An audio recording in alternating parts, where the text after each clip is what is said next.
And you know that's our handshake. You know that's our handshake. Sometimes you act like you forget. Sometimes you know. But you know our handshake. I don't know if you'll pass it down to your son or your sons or have a different handshake of your own. But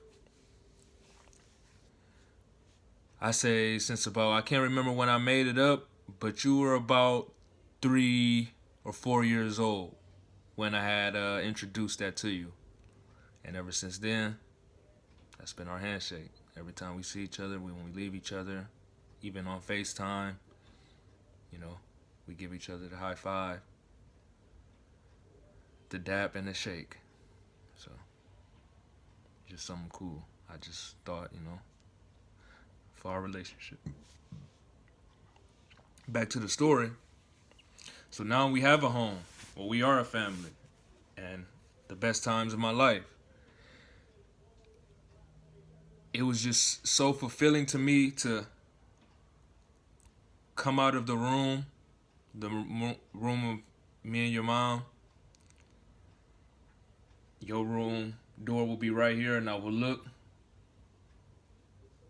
And every morning you will be in your crib. You can see it right when you look in the room. And there you are, bright-eyed, doing something, making noise, playing with something. But as soon as you saw me, you would immediately cheer up and smile, and that was the greatest thing. Grab you, tell you I love you, talk to you as I'm making your food, getting your food together, sit you down in the crib, put on My Baby Can Read for you. That was always my thing.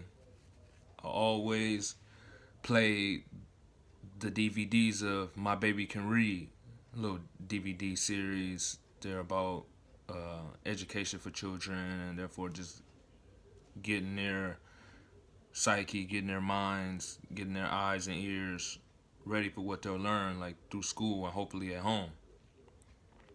So I used to get you together as I was getting your food, put you in a chair, put on the thing, walk out, maybe eat my food or whatever I did in the morning, pray, read, whatever, and then you would be done in a second, whatever, and then come get you, and then we would have the day to be a father and son. Your mom would get off work, then it was a family.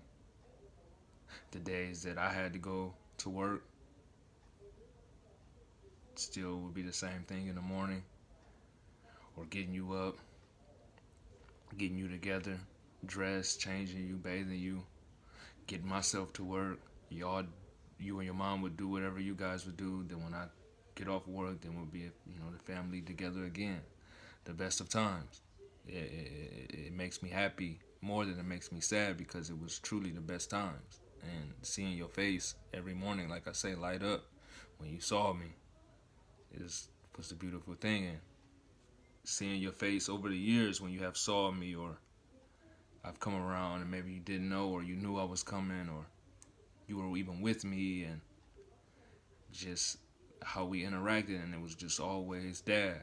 You called me dad. You didn't call me daddy. You didn't call me father. You called me dad, and I like that, and I will always like that.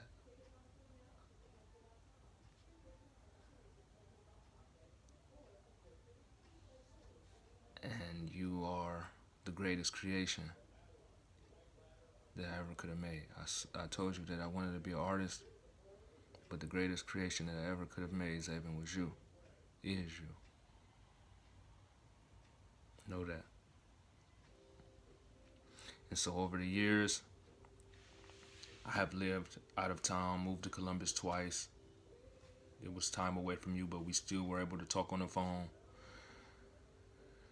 When I came in town, you were the first person that I wanted to see, the only person that I wanted to see. When I moved back in town, had my homes of myself, prior, my homes living by myself. I always wanted you to be with me when I had my cars. I always wanted you to ride with me. I always wanted to come pick you up. I always wanted to go places with you, take you places. come to your different games or events.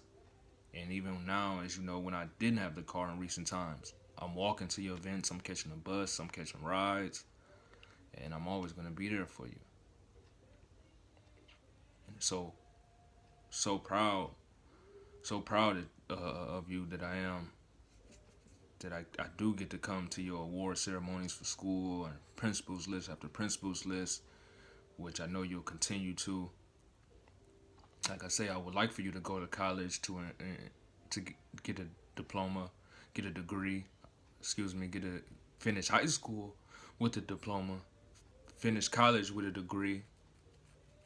But who knows how life go? You may come up with an invention that sets you financially that you don't necessarily really need to go to college, or you may become an athlete to where you take that route in college and or college you take. But whatever you do, once again, I know it will be successful, and I know that it will make me proud, and I know that it will ensure that you aren't homeless like I am today. Yes, I'm in a home right now, grandmama's house, but I have technically been homeless for a few months now. And some time before that, I was in and out of different homes because I was not financially stable to pay my rent or buy a house or even buy a car or rent a car. So different things I had to face or am having to face that I know that you aren't deserving of, and it's not going to happen to you. So I thank God that I went through all I went through and am going through what I'm going through so that you will never have to. So I could say, don't rush growing up. Enjoy every moment, whether it's in the house playing a game, whether it's in the house being creative, whether it's outside having fun with friends and family, whether it's at different events, participating or watching. Do not rush your growth because you will grow perfectly fine, just how God made you to, just how I knew you would. I say thank you, Xavier. I thank you for being the best child that I could ever have, the best child that anyone could ever have. You aren't bad. You aren't neglectful. You aren't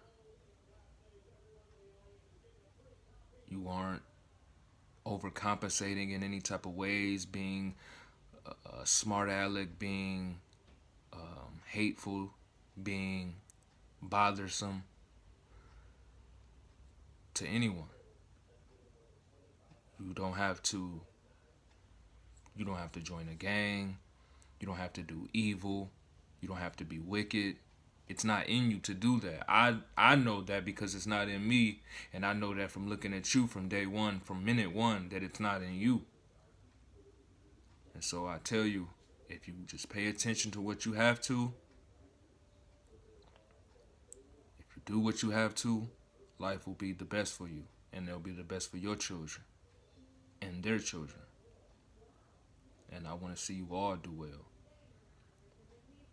And I love you, and I'm sorry for the time that we have missed, and I just hope that I can get myself right and that I can become more lucky so that it doesn't matter in the long run for the time that we have missed.